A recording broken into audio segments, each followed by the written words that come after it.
గన్నవరం మాజీ ఎమ్మెల్యే వల్లభనేని వంశీమోహన్ తీవ్ర అనారోగ్యానికి గురయ్యారు. తీవ్ర అస్వస్థతో విజయవాడలోని ఒక హాస్పిటల్లో చేరారు. కొద్ది రోజుల క్రితం ఆయన బెయిల్పై విడుదలైన విషయం తెలిసిందే. శ్వాస తీసుకునేందుకు ఇబ్బంది పడుతుండడంతో కుటుంబ సభ్యులు వెంటనే ఒక హాస్పిటల్లో చేర్పించారు. ప్రస్తుతం ఆయన ఆరోగ్య పరిస్థితి నిలకడగా ఉన్నట్టు తెలుస్తోంది. దాదాపు 135 రోజుల పాటు ఆయన జైల్లో ఉన్నారు. ఈ సమయంలోనే పలుమార్లు అనారోగ్యానికి గురయ్యారు. జైలు నుంచి ఆసుపత్రులు తీసుకొచ్చి ట్రీట్మెంట్ అందించేవారు. ఇప్పుడు బెయిల్ వచ్చిన తర్వాత ఆయన మరోసారి అస్వస్థతకు గురి కావడం హుటాహుటిన కుటుంబ సభ్యులు ఆసుపత్రిలో చేర్పించారు. ఈ ఏడాది ఫిబ్రవరి 17న ఏపీ పోలీసులు హైదరాబాద్లో ఉన్న వల్లభనేని వంశీమోహన్ అదుపులోకి తీసుకున్నారు. 11 కేసులు నమోదయ్యాయి. అనేకసార్లు ఆయన బెయిల్ కోసం దరఖాస్తు చేసుకున్నారు. కానీ ఎప్పటికప్పుడు బెయిల్ పిటిషన్లు తిరస్కరణకు గురి. ఎట్టకేలకు ఈ నెల 2వ తేదీన ఆయనకు బెయిల్ లభించింది. దీంతో ఆయన బయటకు వచ్చారు. వైఎస్ఆర్ కాంగ్రెస్ పార్టీ శ్రేణులు ఘన స్వాగతం పలికారు. ఆ మరుసటి రోజున భార్యతో కలిసి మాజీ సీఎం జగన్మోహన్ రెడ్డిని కూడా కలిశారు.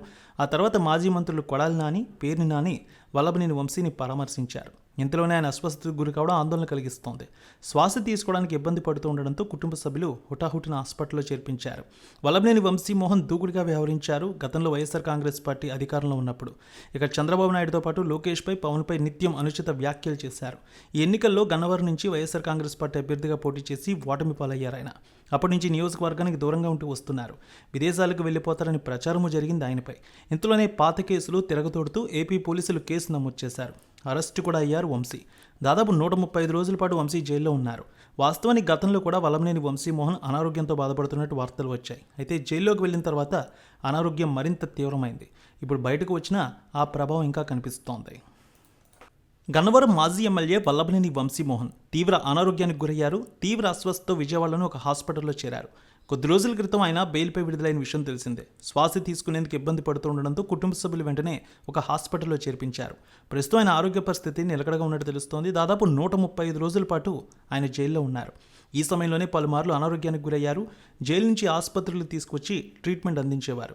ఇప్పుడు బెయిల్ వచ్చిన తర్వాత ఆయన మరోసారి అస్వస్థతకు గురి కావడం హుటాహుటిన కుటుంబ సభ్యులు ఆసుపత్రిలో చేర్పించారు.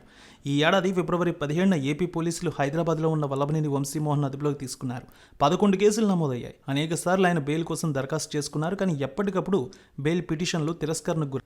ఎట్టకేలకు ఈ నెల 2వ తేదీన ఆయనకు బెయిల్ లభించింది. దీంతో ఆయన బయటకు వచ్చారు. వైఎస్ఆర్ కాంగ్రెస్ పార్టీ శ్రేణులు ఘన స్వాగతం పలికారు. ఆ మరుసటి రోజున భార్యతో కలిసి మాజీ సీఎం జగన్మోహన్ రెడ్డిని కూడా కలిశారు.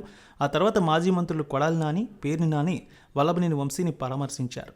ఇంతలోనే ఆయన అస్వస్థతకు గురి కావడం ఆందోళన కలిగిస్తోంది. శ్వాస తీసుకోవడానికి ఇబ్బంది పడుతూ ఉండడంతో కుటుంబ సభ్యులు హుటాహుటిన హాస్పిటల్లో చేర్పించారు. వల్లభనేని వంశీమోహన్ దూకుడుగా వ్యవహరించారు. గతంలో వైఎస్ఆర్ కాంగ్రెస్ పార్టీ అధికారంలో ఉన్నప్పుడు ఇక చంద్రబాబు నాయుడుతో పాటు లోకేష్పై, పవన్పై నిత్యం అనుచిత వ్యాఖ్యలు చేశారు. ఈ ఎన్నికల్లో గన్నవరం నుంచి వైఎస్ఆర్ కాంగ్రెస్ పార్టీ అభ్యర్థిగా పోటీ చేసి ఓటమి పాలయ్యారు ఆయన. అప్పటి నుంచి నియోజకవర్గానికి దూరంగా ఉంటూ వస్తున్నారు. విదేశాలకు వెళ్లిపోతారని ప్రచారము జరిగింది ఆయనపై.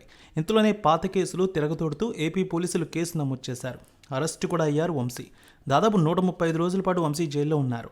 వాస్తవానికి గతంలో కూడా వల్లభనేని వంశీమోహన్ అనారోగ్యంతో బాధపడుతున్నట్టు వార్తలు వచ్చాయి. అయితే జైల్లోకి వెళ్ళిన తర్వాత అనారోగ్యం మరింత తీవ్రమైంది.